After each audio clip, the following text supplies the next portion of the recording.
Taste the Daily. இந்திய நீர்மூழ்கி கப்பல் மோதி மாயமான மீனவர்களை மீட்கக் கோரி மீனவரின் குடும்பத்தினர் கன்னியாகுமரி மாவட்ட ஆட்சியரிடம் மனு அளித்தனர். கன்னியாகுமரி மாவட்டம் கொட்டில்பாட்டை சேர்ந்த ஜெனிஷ்மோன் கிளைமான்ஸ், ஒரிஷாவை சேர்ந்த 2 மீனவர்கள், ஆந்திரா மற்றும் மேற்கு வங்கத்தை சார்ந்த மீனவர்கள் என 13 பேர் கடந்த 21ஆம் தேதி கோவா கடலில் படகில் மீன்பிடித்துக் கொண்டிருந்த போது இந்திய கப்பல் படையின் நீர்மூழ்கி கப்பல் மோதியதில் மீன்பிடி படகு மூழ்கியது. இதனையடுத்து கன்னியாகுமரி கொட்டில்பாட்டை சேர்ந்த ஜெனிஷ்மோன், ஒடிஷா மீனவர் ரமேஷ் இருவரை தவிர அனைவரும் மீட்கப்பட்டனர்.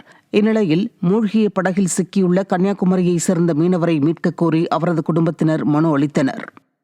கொட்டில்பாடை சார்ந்த ஜெனிஸ்மூன் என்ற மீனவர் தான் படகில் கேபினில் இருந்திருக்கின்றார். அவர் படகோடு அவருக்கு மூழ்கி இருக்கின்றார். 1 வாரம் ஆகிவிட்டது. இதுவரைக்கும் அந்த மீனவரை கண்டுபிடிக்க இயலவில்லை. ஆகவே இந்த நாளிலே நாங்கள் குடும்பத்தோடு குமரி மாவட்ட ஆட்சியரை சந்தித்து கோரிக்கை வைத்திருக்கின்றோம். இந்திய கப்பல் படைக்கு சொந்தமான நீர்மூழ்கி வீரர்கள் உண்டு. அவர்கள் இந்த 90 மீட்டர் ஆழத்தில் இருக்கக்கூடிய விசைப்படகுக்குள்ளே சென்று அங்கே மாட்டிக்கொண்டு இருக்கக்கூடிய இந்த குமரி மாவட்ட மீனவரையும் ஒடிசா மீனவரையும் உடனடியாக மீட்டு தர வேண்டும்.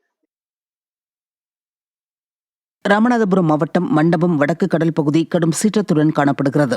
இதன் காரணமாக 3 அடி உயரம் வரை எழும் ராட்சத அலைகள் மற்றும் பலத்த காற்றால் இரும்பு மிதவை ஒன்று சேதமடைந்தது.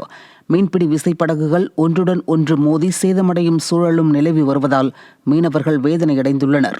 இதேபோன்று தஞ்சை மாவட்டம் அதிராம்பட்டினம் கீழத்தோட்டம் கடல் பகுதியில் கடல் சீற்றம் உருவாகியுள்ளதோடு அதிவேக காற்றும் வீசி வருகிறது.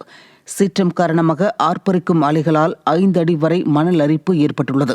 கடல் சீற்றம் காரணமாக துறைமுகச்சாலை வரை கடல் நீர் நிரம்பியுள்ள நிலையில் ஊருக்குள் புகும் அபாயமும் ஏற்பட்டுள்ளது. கடலூர் மாவட்டம் ஸ்ரீமுஷ்ணம் அருகே கானூர் பகுதியில் நடவு வயல்களில் மழைநீர் சூழ்ந்துள்ளதால் விவசாயிகள் கவலையடைந்துள்ளனர்.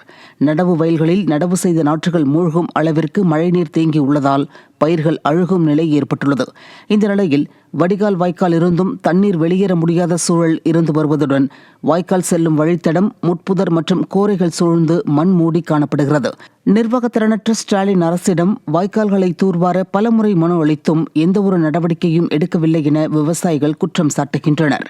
இனியாவது வாய்க்கால்களை தூர்வாருவதுடன் தங்களுக்கு இழப்பீடு வழங்க வேண்டுமென விவசாயிகள் மக்கள் விரோத ஸ்டாலின் அரசை வலியுறுத்தியுள்ளனர்.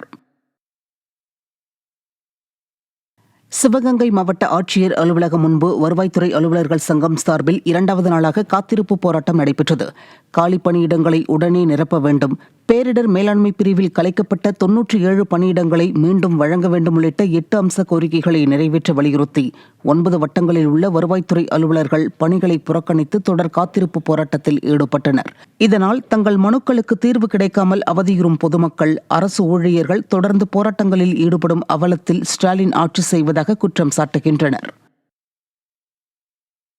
விருதுநகர் மாவட்டம் ஸ்ரீவில்லிபுத்தூரில் காட்டு யானைகளால் பாதிக்கப்பட்ட விவசாயிகள் வனத்துறை அலுவலகத்தை முற்றுகையிட்டதால் பரபரப்பு ஏற்பட்டது.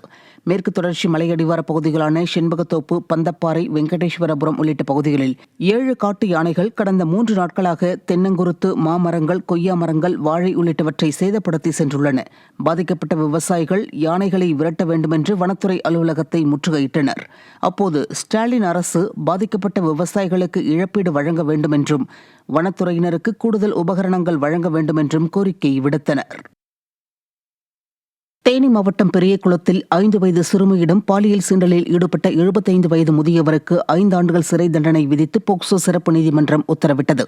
கடந்த 2023ஆம் ஆண்டு தொடரப்பட்ட போக்சோ வழக்கில் குற்றவாளியான காமாட்சிக்கு 5 ஆண்டுகள் சிறை தண்டனையும் 40,000 ரூபாய் அபராதமும் விதித்து தேனி போக்சோ சிறப்பு நீதிமன்ற நீதிபதி உத்தரவிட்டார். தஞ்சாவூர் மாவட்டம் திருமங்கலக்கோட்டையில் மழை வெள்ளத்தால் பாதிக்கப்பட்ட நெற்பயிர்களுக்கு இழப்பீடு வழங்க வேண்டும் என்று விவசாயிகள் கோரிக்கை விடுத்துள்ளனர். தஞ்சாவூர் மாவட்டத்தில் பெய்து வரும் மழை காரணமாக பஞ்சநதி வாய்க்காலில் வெள்ளப்பெருக்கு ஏற்பட்டுள்ளது. இந்த வாய்க்கால் தூர்வாரப்படாததால் மழைநீர் வடிய முடியாமல் அருகில் உள்ள விளைநிலங்களுக்குள் புகுந்து பயிர்களை அடித்துச் செல்கிறது. ஸ்டாலின் அரசு வாய்க்கால்களை தூர்வாராததால் விளைநிலங்களுக்குள் மழைநீர் நிரம்புவதாக பாதிக்கப்பட்ட விவசாயிகள் குற்றம் சாட்டுகின்றனர்.